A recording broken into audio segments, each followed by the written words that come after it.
Halo kawan-kawan, kembali lagi bersama kami di sini di pembelajaran inovatif dan edukatif. Di sini saya tidak sendiri, saya dibantu oleh beberapa rekan saya. Kalau kalian ketemu mereka bisa say hi ya. Oke, lanjut. Oke, look at this. Kita akan membahas tentang dua materi, yaitu materi prinsip sarang burung merpati dan prinsip rekursif. Nah, ayo kita pecahkan. Apa sih yang dimaksud prinsip sarang merpati? Nah, kita misalkan saja, kita mempunyai kandang burung merpati yang memiliki pintu masuk berupa lubang-lubang, seperti ilustrasi yang ada pada gambar berikut. Satu lubang berarti satu sarang. Setiap sarang biasanya ditempati oleh seekor burung merpati. Misalkan ada 6 ekor burung merpati, hanya 3 buah sarang. Prinsip sarang merpati menyatakan bahwa paling sedikit terdapat satu sarang ditempati oleh 2 ekor merpati. Nah, prinsipnya seperti ini. Jika n plus 1 atau lebih objeknya ditempati di dalam n buah kotak, maka paling sedikit terdapat satu kotak yang berisi 2 atau lebih objek. Nah, berikut adalah contoh soalnya. Misalkan, terdapat banyak bola merah, bola putih, dan bola biru di dalam sebuah kotak. Berapa paling sedikit jumlah bola yang diambil dari kotak tanpa melihat ke dalam kotak? Untuk menjamin bahwa sepasang bola yang berwarna sama terambil. Nah, ada yang bisa menjawab sebelumnya penyelesaiannya? Tentu saja, karena di bawahnya sudah ada. Oke, saya kembali jelaskan saja ya. Jika setiap warna dianggap sebagai sarang merpati, maka N sama dengan 3. Karena itu, jika orang mengambil paling sedikit N plus 1 sama dengan 4 bola, maka dapat dipastikan sepasang bola yang berwarna sama ikut terambil. Jika hanya diambil 3 bola, maka ada kemungkinan ketiga bola itu berbeda warna satu sama lain. Jika 4 bola adalah jumlah minimum yang harus diambil dari dalam kotak untuk menjamin terampil sepasang bola yang berwarna sama. Baik, kita lanjut ke teorema sarang merpati. Teorema 1. Jika N merpati ditempatkan pada M rumah merpati, di mana N lebih besar dari M, maka terdapat rumah merpati yang memuat paling sedikit 2 merpati. Prinsip rumah merpati juga disebut dengan Dirichlet-Drower Principle. Adapun bukti dari teorema 1, misalkan kesimpulan dari pernyataan tersebut salah, sehingga setiap rumah merpati memuat paling banyak satu merpati. Karena ada MM rumah merpati, maka paling banyak MM merpati yang bisa dibuat. Padahal ada NN merpati yang tersedia dan N lebih besar dari MN, MN lebih besar dari M. Akibatnya kita dapatkan sebuah kontradiksi. Jadi, pengandaian salah sehingga kesimpulannya terdapat rumah merpati yang memuat paling sedikit 2 merpati. Sekian dari teorema 1, kita lanjut ke teorema 2. Teorema 2. Jika F merupakan sebuah fungsi dari suatu himpunan terhingga X ke suatu himpunan terhingga Y, dan nilai mutlak X lebih besar dari nilai mutlak Y, maka Fx1 sama dengan Fx2 untuk beberapa x1, x2 merupakan elemen x, di mana x1 tidak boleh sama dengan x2. Baik, mari kita buktikan. Menggunakan prinsip pigeonhole, bentuk pertama dengan mengasumsikan xx sebagai himpunan merpati dan yy sebagai himpunan rumah merpati. Selanjutnya kita memasangkan merpati xx ke rumah merpati fx fx. Karena jumlah merpati lebih banyak dari rumahnya, maka terdapat paling sedikit 2 merpati. X1, X2 elemen X, X2 elemen X yang dipasangkan ke rumah merpati yang sama, yaitu Fx1 sama dengan Fx2, Fx1 sama dengan Fx2. Untuk beberapa X1, X2 elemen X1, X2 elemen X, di mana X1 tidak boleh sama dengan X2 X1 dan tidak boleh sama dengan X2. Baik, lanjut ke teorema 3. Jika F merupakan sebuah fungsi dari suatu himpunan terhingga X ke suatu himpunan terhingga Y, di mana nilai mutlak X sama dengan N, nilai mutlak Y sama dengan M, dan nilai mutlak NM sama dengan K. Maka terdapat paling sedikit K anggota X1, X2 sampai XK, elemen X sedemikian hingga Fx1 sama dengan Fx2 sama dengan sampai Fxk. Oke, untuk bukti teorema 3 bisa kalian simak di layar.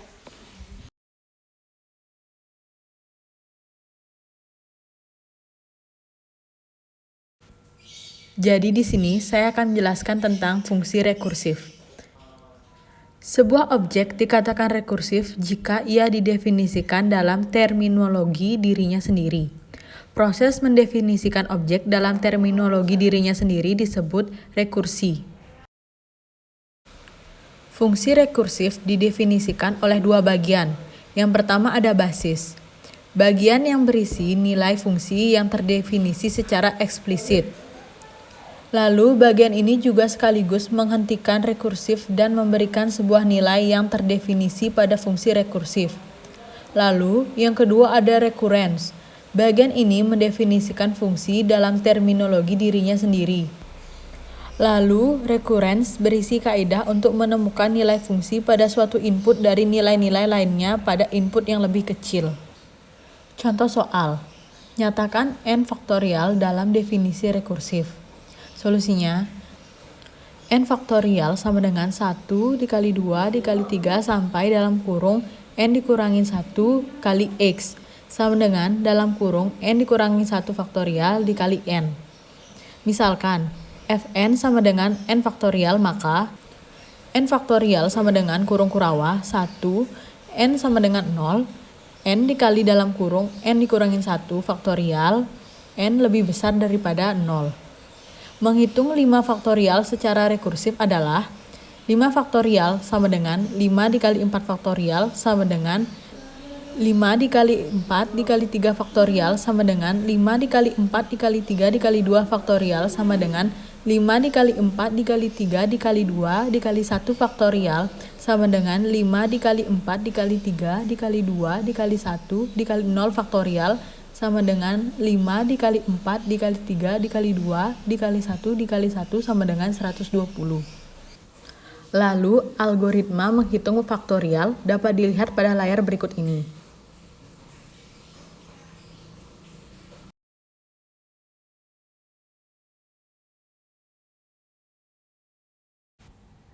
Oke, materi selanjutnya adalah tentang himpunan rekursif. Himpunan yang pertama adalah string. String adalah rangkaian sejumlah karakter seperti contohnya ITB, disusun oleh karakter I, T, dan B. Selanjutnya adalah string kosong. String kosong atau null string adalah string dengan panjang 0 dengan notasi bisa dilihat pada layar. Selanjutnya ada alabet. Alabet adalah himpunan karakter yang elemen-elemennya adalah penyusun string dengan notasi sigma. Contohnya, sigma sama dengan 0, 1. Sigma sama dengan A, B, C, sampai Z. Misalkan, sigma bintang adalah himpunan string yang dibentuk dari alfabet sigma. Maka sigma bintang dapat didefinisikan secara rekursif seperti pada layar. Dan untuk contohnya bisa dilihat pada layar PPT. Selanjutnya ada penjabaran string. Yang pertama, sebuah string dibentuk dari penyambungan atau concatenation sebuah string dengan string lain. Contohnya bisa dilihat pada gambar. Yang kedua, penggabungan dua buah string dapat didefinisikan secara rekursif seperti yang terlihat pada contoh. Yang ketiga, panjang sebuah string adalah banyaknya karakter di dalam string tersebut. Contohnya, ITB memiliki panjang string yaitu 3 digit. Selanjutnya, panjang string disimbolkan dengan N dapat didefinisikan secara rekursif seperti contoh pada layar. Biner. Struktur data yang penting dalam komputer adalah pohon biner atau binary tree. Bisa kita lihat seperti gambar di bawah ini. Simpul atau node pada pohon biner mempunyai paling banyak 2 buah anak. Jumlah anak pada setiap simpul bisa 1, 2, atau 0. Simpul yang mempunyai anak disebut simpul bercabang atau branch node, atau simpul dalam internal node.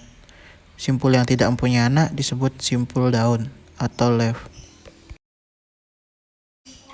Pohon biner adalah struktur yang rekursif sebab setiap simpul mempunyai cabang yang juga berupa pohon. Setiap cabang disebut subtree, seperti gambar di bawah ini. Oleh karena itu, pohon dapat didefinisikan secara rekursif sebagai berikut. Yang pertama, basis. Kosong adalah pohon biner. Yang kedua, recurrence. Jika T1 dan T2 adalah pohon biner, maka D adalah pohon biner, seperti gambar di bawah ini.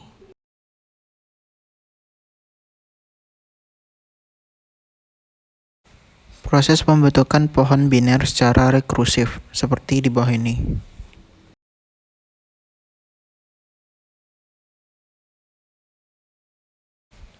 Barisan rekursif. Perhatikan barisan bilangan berikut ini.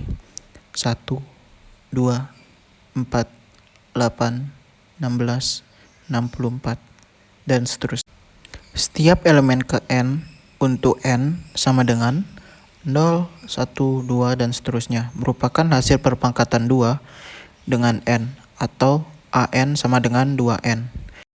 Secara rekursif, setiap elemen ke n merupakan hasil kali dari elemen sebelumnya dengan 2, atau an sama dengan 2an kurang 1. Basis A0 sama dengan 1. Recurrence an sama dengan 2an kurang 1. Seperti contoh di bawah ini. Koloni bakteri dimulai dari 5 buah bakteri.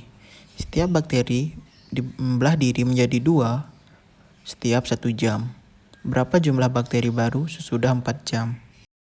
Jadi, misalkan jumlah bakteri setelah n jam yang dapat dinyatakan dalam relasi rekursif sebagai berikut. An sama dengan 5n sama dengan 0.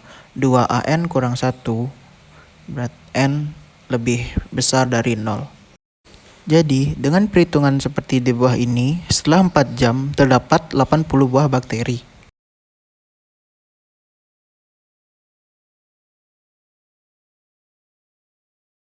Sekian dari kami, sampai jumpa di video kami berikutnya.